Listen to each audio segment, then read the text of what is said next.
You're listening to The Authenticity Show, where you get to eavesdrop on great conversations about health, creativity, and the quest for excellence.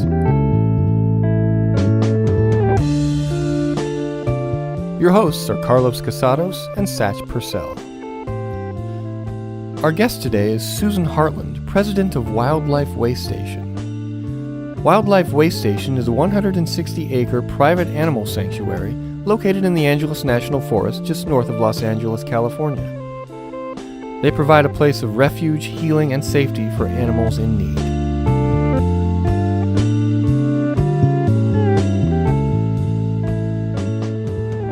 All right, Susan, so welcome to the show. We're really happy to have you here. Thank you so much for having me. I'm excited to be a part of it. You guys have just done some amazing work and inspirational interviews, so I'm really grateful to have this opportunity to speak to you guys and your audience. All right, excellent. So, Susan, you are with the Wildlife Waystation. Could you just take a minute and kind of explain what that is? Yeah, absolutely. Wildlife Waystation, we're in our 41st year. We're actually the oldest sanctuary in the U.S., which is a multi-species sanctuary. We currently have about 400 animals over 100 different species, and Wow. All of our animals are rescued. They all were in need of a place to go. They've come from a variety of different backgrounds, from the entertainment industry, from roadside attractions, from being bred and brokered to go to zoos, but then the zoos didn't want them, from biomedical research, from private ownership, confiscation. So a lot of different areas. We have all these animals from a lot of different situations. Our team takes them in, and we give them a forever home and care. Wow, that's beautiful. And, yeah, it's a labor of love. I'll bet, yeah. Could you tell us a little bit about why this is important for you? I mean, why this mission, why this way? What does it mean for you? For me personally, I believe in compassion for all living beings. I think every life has value, and a lot of these animals are part of an ecosystem, right down to the smallest insect to a large mammal, including ocean animals and land animals. We all have value here, and unfortunately, humans have created an imbalance. We are using the animals, we are wiping out species, and it's not okay. So I want to be a part of being a voice for the voiceless, being a voice for animals, being a voice for other species, and to help those that can't help themselves. Wow, that's great. So, I mean, this may not be obvious to everybody listening, but how does the Wildlife Waystation solve that problem? Well, unfortunately, there's a lot of laws that are not in place, or a lot of enforcement of laws that are in place, if that makes sense, that don't protect animals. So we don't have a lot of laws that end or make it illegal for private ownership of exotic animals, or we put billions of animals into the animal agriculture. We encroach upon wildlife, and we encroach upon wild spaces, so wildlife has nowhere else to go except coming into our neighborhood. We have zoos and roadside attractions, and we use these animals. So when people are done with them, or when they're captured or displaced, they have nowhere to go, and there's very few facilities that are able to take them in and care for them. And that's where we come in. And not only do we help these animals, we give them a home when they have no other place to go, because, again, they deserve to live, but we also try to educate people on why we do what we do, which is kind of what we're talking about, because these animals have nowhere else. They don't have a native environment to go to because we've encroached upon it, or they've been bred for captivity or personal use and for human use. And so they've never learned how to live in their native environment, so they can't go back out into the wild. So they need a place where they're cared for, and they can, be as comfortable and live as happily as possible. Yeah, very nice. A lot of people ask a couple of the laws, like big cats. You see a lot of stuff now on social media about don't go to these facilities that you can pet a baby, baby tiger cub, baby lion cub. Here in this country, in the U.S., it's legal to handle say a baby tiger until about 4 or 5 months old, and then it's no longer legal because they're considered, more dangerous at that point. So people breed them, and they breed them, so they constantly have this influx of baby animals. They take them around, they make money off of them. People pay to have their picture taken with them, and then after 5 months, where do they go? They're no longer useful unless they go back to a breeding program so they can be sold or traded, or something unfortunate happens to them, and a few will end up in a facility like ours. Wow. So we're here.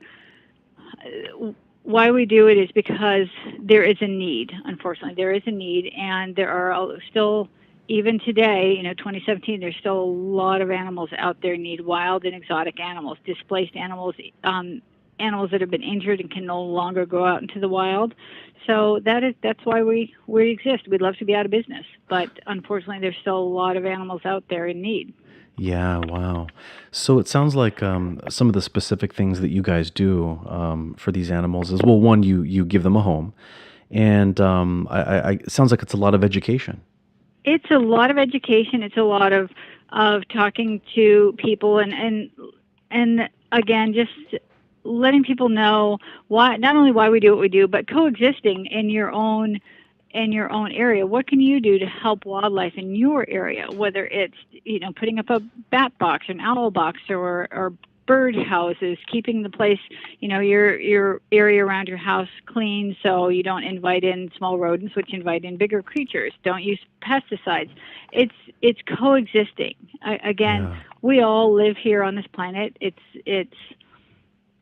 should be big enough to support all of us. Keeping a healthy environment benefits all of us, and keeping the balance, which is coexisting with our neighborhood coyotes and wolves and snakes and birds, and appreciating that they live here too. Yeah. So yes, education is a big part of it. Education, educating people on, again, where these animals come from, what laws might be failing them.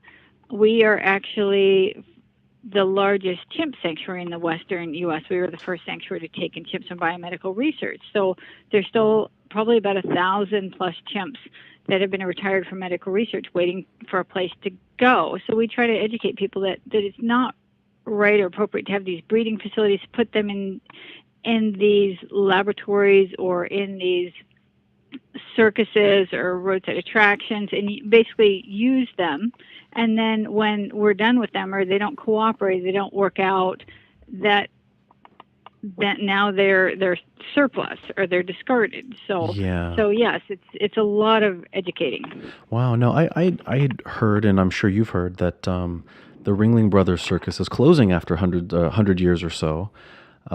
Yes, that was actually something I, along with many other people, have worked hard on, and I think it's fabulous. And a lot of their animals, I think they were trying to get the tiger shipped off to Germany to go to yet another circus, which is really unfortunate. So we've been lobbying the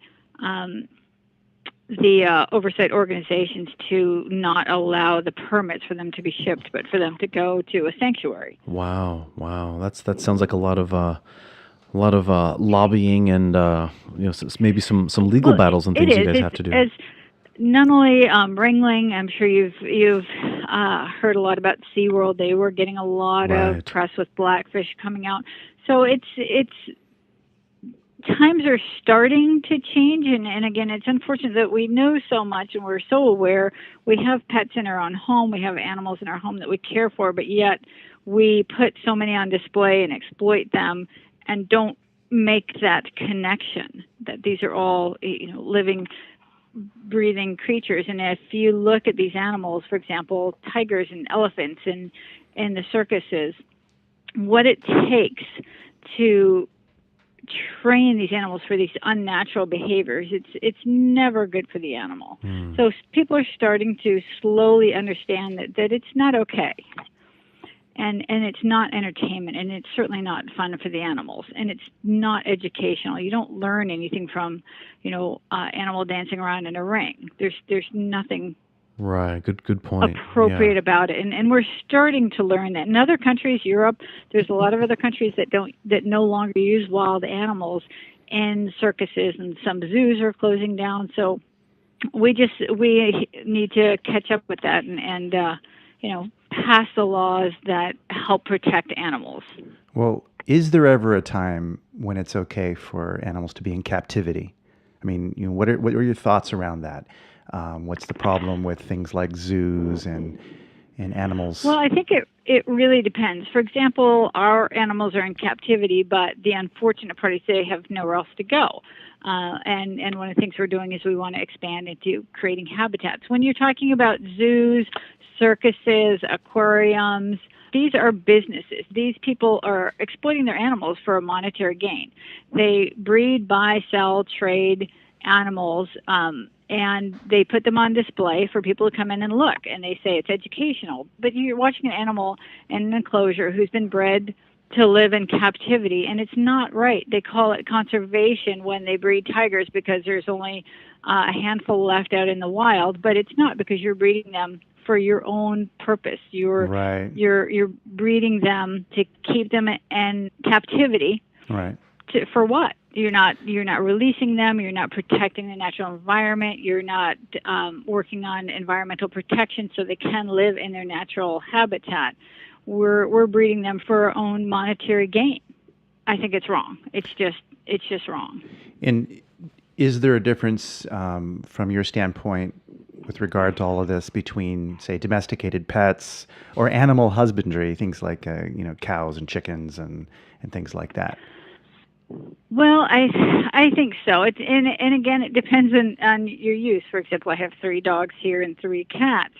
And they're my pets. I've rescued them. They've come from bad situation. I have 2 that are deaf and blind. Mm-hmm. And but when you're talking about breeding cows, chickens, pigs for, say, agriculture, then again, we're putting them in a situation. We're force breeding them. We're putting them in a situation that they have no choice in, and mostly it's horrific.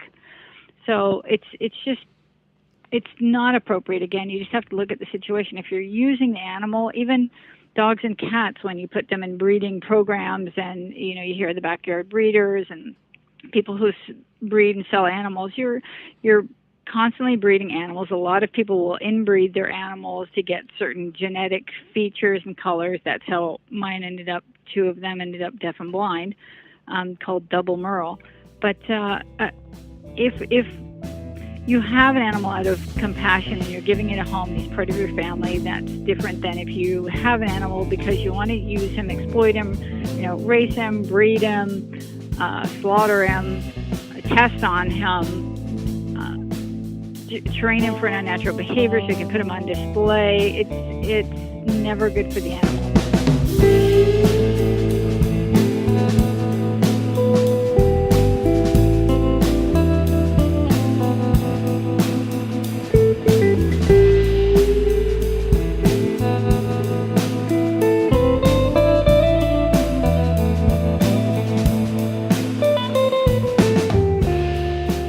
Yeah, I read on the Wildlife Station website about a couple of tragic situations, and I think these are some things that it's good for people to hear about, because it's one thing to talk about it theoretically, but then when you hear of a specific case study, like, for example, I read about the Ligertown situation where they weren't keeping the animals in very good conditions, and it wasn't safe, and they were inbreeding them, and it got tragic, didn't it?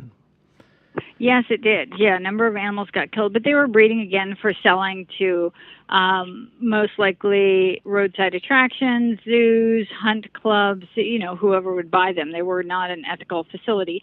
And when you talk about your ligers or tigons, you're force breeding these animals, because a lion and a tiger don't necessarily even live in the same area. Yeah. And they would never get together. So we force breed them because we want to create this other species that has a monetary value to us. Right.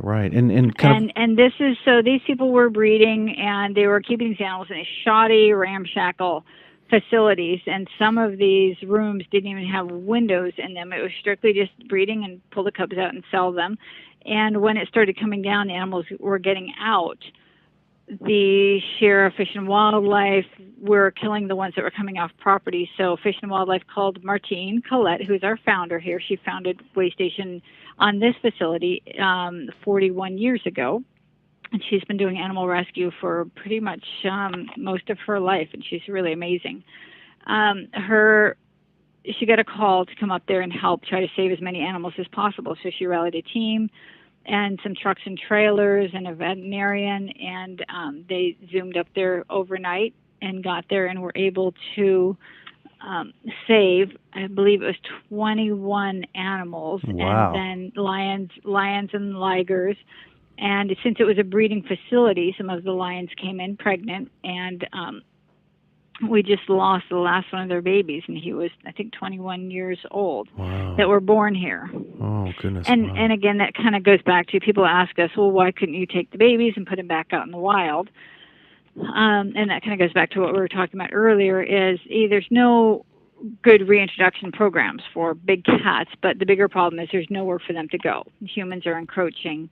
In Africa is pretty much fenced in. India, where tigers would live, India or Asia, it's human encroachment is everywhere. And of course, when animals, big cats, stumble into human areas, it's never ends well for the animal. Yeah. And it's sad. When I hear a story like that, immediately in my mind, I think, how can that even be possible? How could they even be allowed to have an insecure facility and be treating those animals that way? And there really aren't a whole lot of laws and things, or at least in certain places that, prevent those things from happening, right?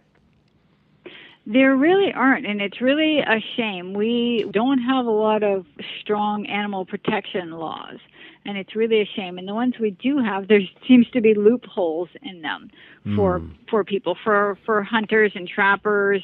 There is a place, and I'll think of the name of it. I think it's called FUR, for Forever Wild. For example, gray wolves are protected federally, and these people, they breed gray wolves along with bobcats and foxes and some other animals, and they charge people come in and play with them when they're babies and pet them and take their pictures and everything, and then when they're old enough, they slaughter them for their pelts.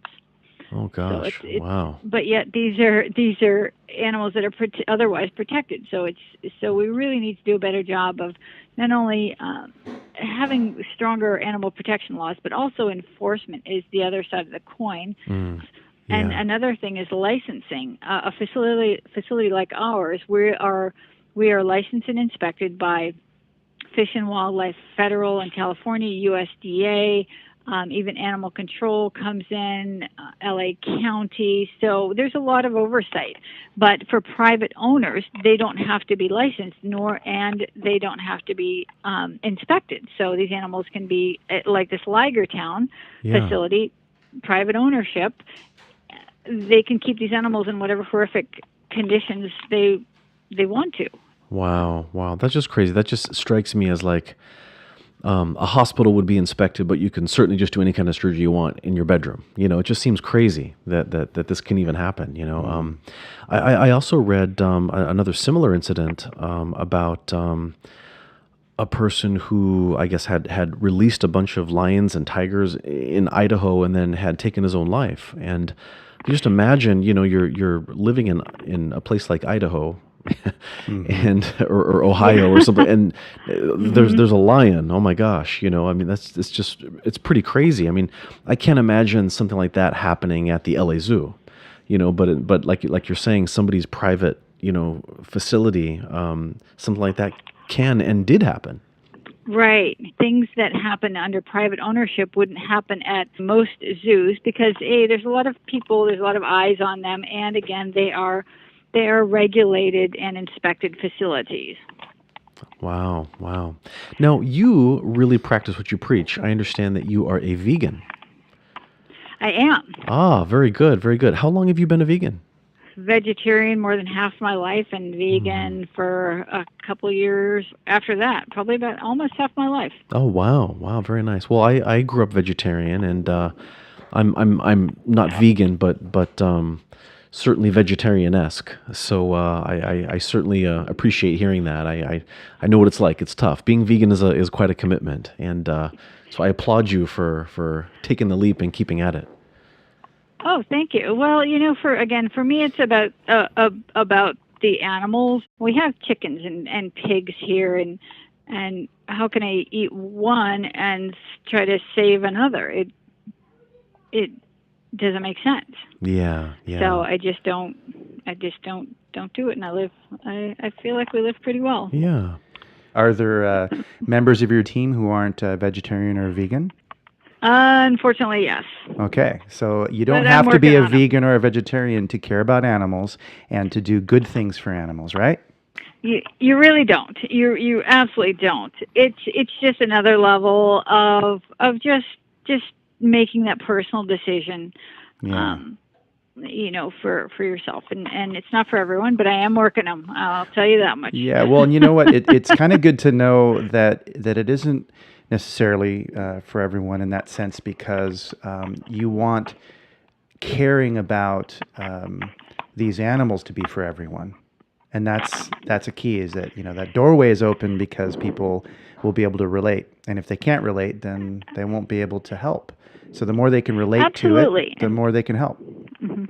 And people, I learned, I made my own choices, and people they'll kind of do. I wish everybody would just stop eating animals and wearing them and using them, but we all have to learn, and I think just the biggest choice is to do your best, do your best to just treat as many with compassion, and that's humans, humans and animals also treat each other with compassion and caring, and try not to support the industries that are doing harm. And that's really all we can do. The best we can do is just learn as we go and do the best we can with what we've learned. Susan, I think you need a cough drop.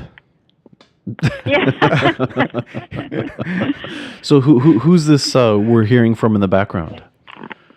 That's my baby, Linus. Linus. Oh. Linus. Yeah, I've got Linus and Sally. He's a little Australian Shepherd. He's crowding 3 years old. I was telling somebody who was asking me, when are you going to stop referring to him as the baby? And it's like, well, I guess when I get another puppy. Yeah. But he's deaf and blind. He came from a breeder in Texas who was breeding Aussies, and he's what they call a double merle. And his eyes hadn't formed. I can't remember the technical term for it. This is a genetic... it's a genetic problem, yes. Mm-hmm. Yep. Yeah, basically from inbreeding and irresponsible breeding for color, kind of like, for example, a white tiger. We have a couple white tigers here. People call it conservation, but they breed them to get that genetic mutation, that genetic feature, to create the white instead of the orange. Yeah. So they're purposely bred for that, and a lot of them are inbred. Yeah. Wow. So he knows that I'm sitting here on the phone, and he thinks that's not good enough. Yeah. To be playing. Well, you refer to him as a baby. I have a 5-year-old dog, and I just posted recently on Facebook a picture of her when she was a puppy. And with inspiration from the Billy Joel song, I said, she barks like a dog, but she's always a puppy to me. And she will be. Yeah, she will be. Forever.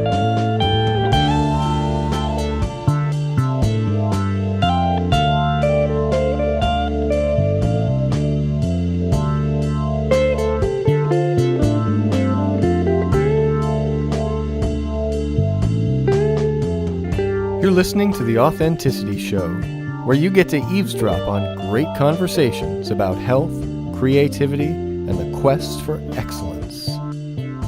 Your hosts are Carlos Casados and Satch Purcell.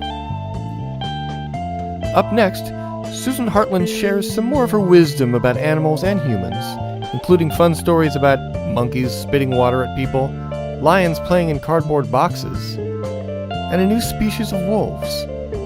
Stay tuned.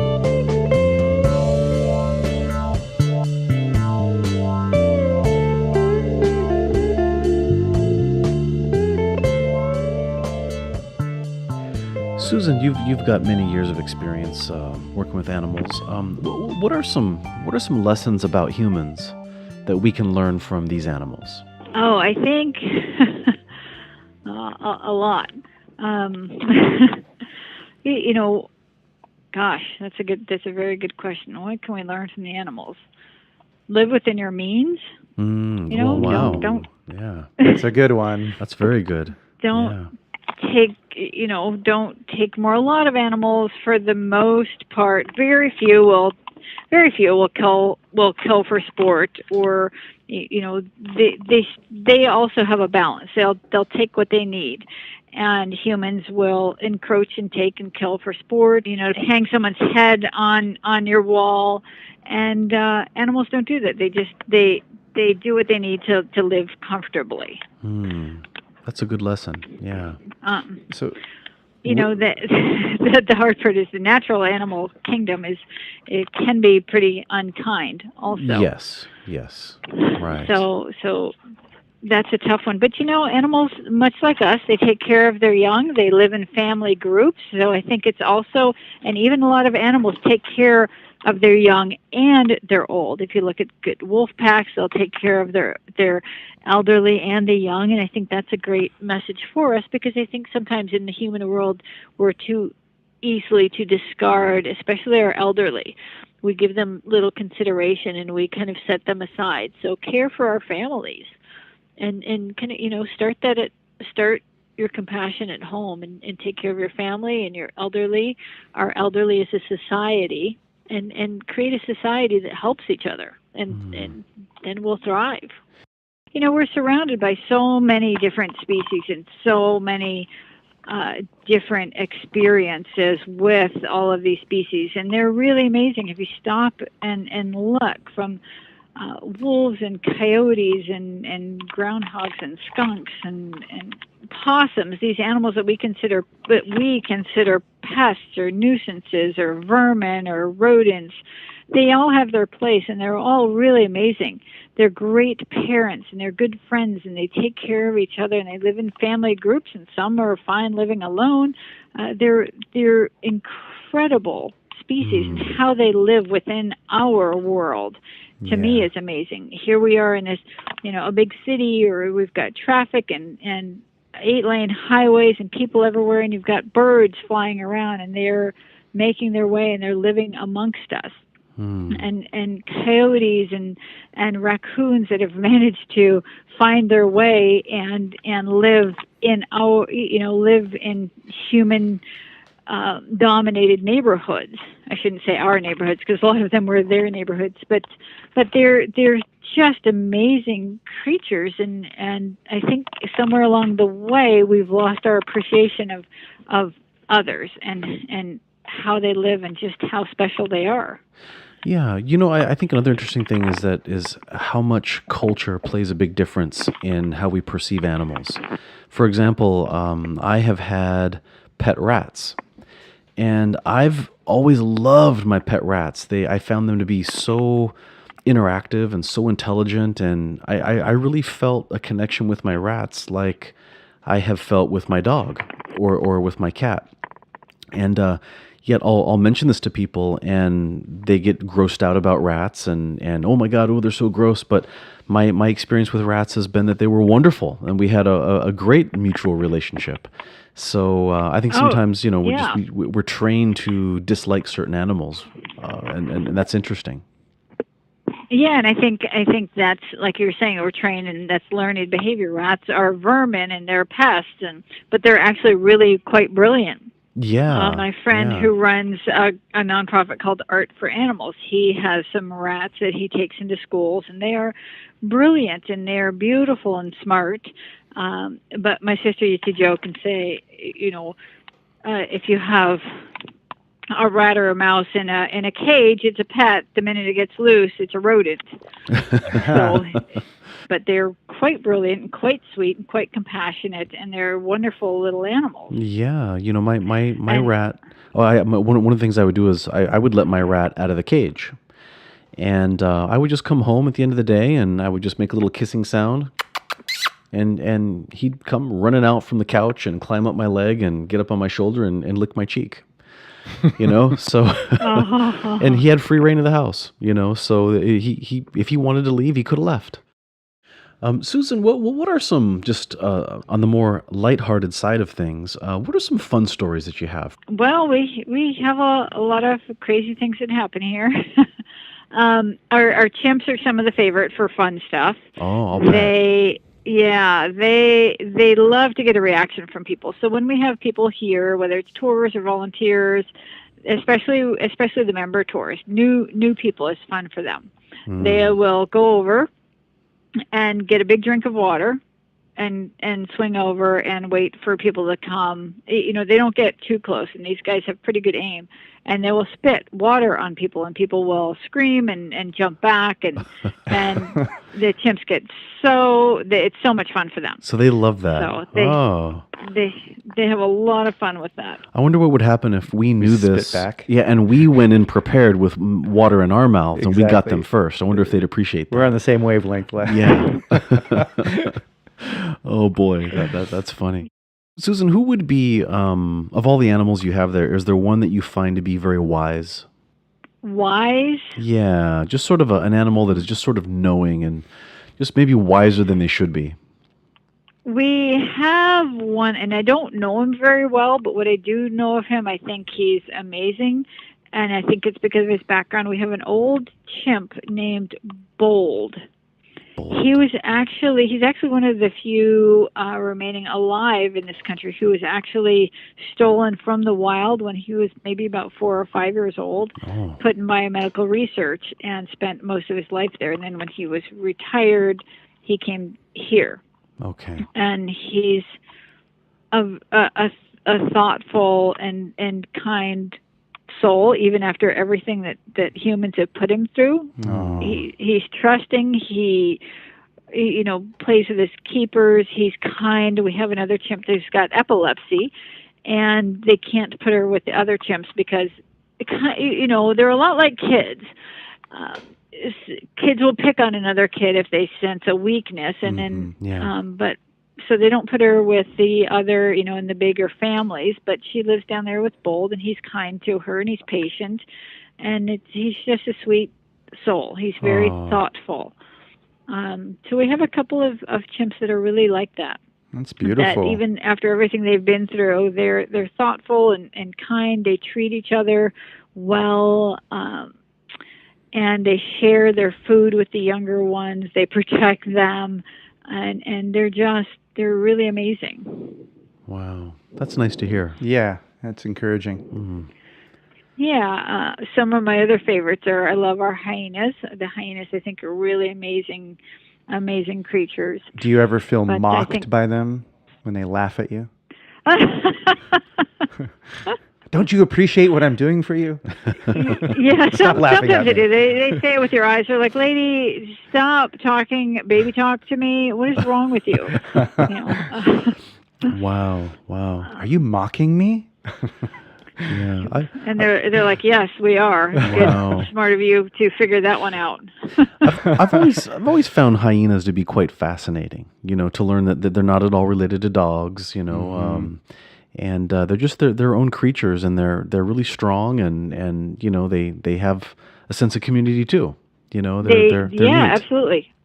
Matriarchal society, and that's pretty amazing. Yeah. And they live in their family groups, and the women rule the roost there. Yeah. A lot of these animals live in their family groups, which I think is amazing, because even as humans, for a lot of times we tend to not do that. Yeah, that's interesting. Yeah. But we have. But I think the chimps, and I think it's maybe because they're close to us, that you can really tell how thoughtful they are, and you just watch them thinking, and they figure it out. They kind of sometimes they know what you're going to do before you do it. And our keepers, we have keepers who've been here for years and years and years. One who's been here for 20 years, they know. Again, it's like they're kids. They know their personalities. They know them by sound. They know, these chimps, and it's really amazing. Some of the others, the coyotes, are I think they're pretty amazing also. Oh wow. They're very thoughtful. Again, they're very smart. Yeah. Very smart. Coyotes are beautiful. Carlos and I sometimes see coyotes because we go running, in At night. at night on trails and things. And I really feel like, they respect us and they leave us alone, and they're pretty tolerant. Yeah, they're You know? they're quite beautiful in a way. The way they just sort of stay still sometimes and just look. They'll They pause for a really little are. while before they take off. I like that. Yeah.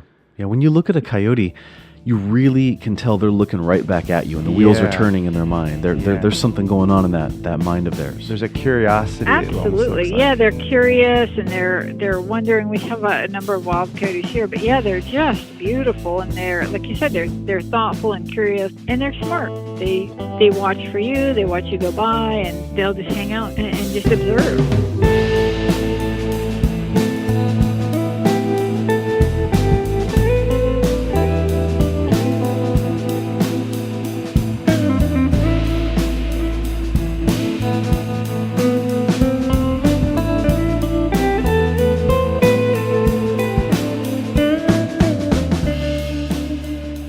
Well, and I've been reading that we have a new species called coy wolves that have bred together in the wild, not by humans, but just out of happenstance that they've connected together, wolves and coyotes. Have you heard of this? I have, and my limited understanding that this hybrid is primarily gray wolves and coyotes because Okay. of a decline in the number of wolves, so they started looking at the coyotes. Interesting. Yeah, I think the Mexican gray wolf, I think they're a coyote hybrid also. Really? Yeah. Well, as we kind of decimate some of these species, they're looking to try to hang on. Well, they're incredible survivors, and I learned over the past few years that coyotes can leap 6-foot fences with an animal in their mouth, like someone's dog or cat. Unfortunately, their pet can be stolen, right? Even over a 6-foot fence. It's incredible. I mean, 6 feet tall. That's quite a leap. It's incredible. Yeah, I just learned earlier this week that a neighbor had a cat that was taken by a coyote, and it's really sad. But I personally have to look at it as we live by the foothills, and that is their territory. And I have a responsibility to keep my cat in, and I love my cats, but I can't hate the coyotes. Right. That they're one lesson that we learn from the animals is they are true to themselves. They really are who they are. And I respect that. Yeah, I think we get a lot, and I'm sure you all have heard in a lot of neighborhoods around when coyotes start showing up in neighborhoods, the first thing people want to do is kill them, trap them, and kill them. And which is really a shame because, yeah, they are magnificent creatures, and I'm sure they can clear a fence. Even around here, we have a lot of native coyotes, but they never, they kind of come and go, but they never get in with the other animals, which is quite amazing. They just kind of stay outside and roam around. But yeah, they do take cats, and that's a shame. But then if you live in an area where there's wildlife, then again, it's kind of like keeping your kids if you lived on a busy street, taking the precautions to protect them. And also outdoor cats, even though they're a target for coyotes, they themselves kill a lot of wildlife. They are a major predator of birds and small creatures, but especially wild birds, especially around here in California. They're devastating a lot of species. Wow. So they in turn are killers, and I think people tend to forget that because these are our pets, but yet they are decimating wildlife in their own respect. Yeah, my cat is a little too fat and unathletic, but all those other cats, right? He prefers to slay cat treats that come out of a bag. Yeah, he does, but he's very handsome. Yeah, So, he is. Yeah. In cats, I was reading recently, their genetics have remained virtually unchanged as a species. They got some DNA from Egyptian temples and things like that went way back and is basically the same, virtually unchanged. That's kind of an interesting thing. whereas dogs have changed a lot over the centuries. Yeah, generally this in all cats across the board, they're probably have the same similar personalities, and you have all kinds of different breeds of dogs that are really different. Cats are cats. Yeah. Big cats, small cats, or big lions like to play in boxes. Your house cat likes to play in boxes. I mean, cats are cats. So lions play in boxes? Lions do play in boxes. They get big, large moving boxes whenever we can get them for enrichment, and the enrichment teams put scents or meats and stuff in there, and they'll climb in there and play in their boxes and tear them apart. They love them. We have serval cats that, oh my gosh, that's hilarious. They sit in their boxes in their house. So they just sit in their boxes, and it's the cutest little thing, because all you can see is the tips of their ears sticking out of their box, and they just hang out. So funny. Is there anything else that you feel that you'd like listeners to hear about, or is there something you'd like to say that maybe we didn't cover? Well, I think we covered a lot, but just remind people to coexist with other species, whether it's the coyotes that we were talking about, or birds, even the rats and mice. Keep your area clear if you don't want them around, and snakes, but they all have value, and don't, they're not nuisances. They're other lives that deserve to live and enjoy living alongside them. You can keep a comfortable distance, but enjoy living that close to other species and other lives. Keeping the balance benefits all of us. It really creates a wonderful planet and an amazing place to live. And then, of course, I'll make the extra plug for Wildlife Waystation here. People can get involved in many ways. We have a volunteer program where people can work on many, many aspects of it, from cleaning and enrichment to education and outreach to helping with simple things like produce pickup. The animals greatly appreciate it, and we appreciate all of the help. How do we stay in touch with you, Susan? You can go to our website, www.wildlifewaystation.org, and it's got our contact information. It's got all the information about our member tours. It's got our volunteer information. It's got our wish lists on there. You can follow us on social media. We have a Facebook page, which is Wildlife Waystation, of course, Twitter, and Instagram and YouTube, so you can follow us on socials. Great. Or come up and become a member and come up and visit us if you're local and see what we're doing, meet some of the animals, and hear about some of the projects that we're working on. And of course, I extend the invitation to you two gentlemen. We'd love to have you come up and meet us and see what we're doing, and meet some of the animals here. And Oliver, our sound engineer. Yeah, Yes. Absolutely. Of course. The guy with the chickens. Everybody is welcome. Yeah. Well, we are going to take you up on that offer. Yeah, absolutely. We're excited about that. Well, Susan, this has been a really delightful and unique conversation, and we certainly appreciate everything that you're doing there. And thanks for your time and coming on the show. Yeah, this was really great, Susan. Really wonderful talking Yeah, to you. thank you all so much. Thanks for all you do for bringing people together and wonderful ideas and inspiration and initiatives. Thank you so much for giving me some time to talk about some of the many things I'm very passionate about, which is all animals all the time. And I'm really grateful for the time and for you guys caring about this and caring about animals and being animal lovers yourselves. And again, compassionate people who, you're connecting people, and I love that.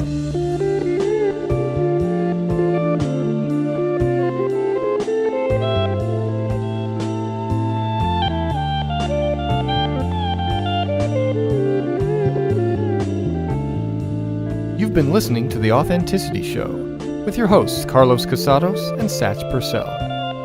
A big thanks to our guest, Susan Hartland of Wildlife Waystation. The show is produced by Oliver Althoen. Our theme music is composed by Oliver Althoen. Make sure to subscribe on iTunes or wherever you get your podcasts, and check out our website, authenticityshow.com. Thanks for listening, and have an authentic day.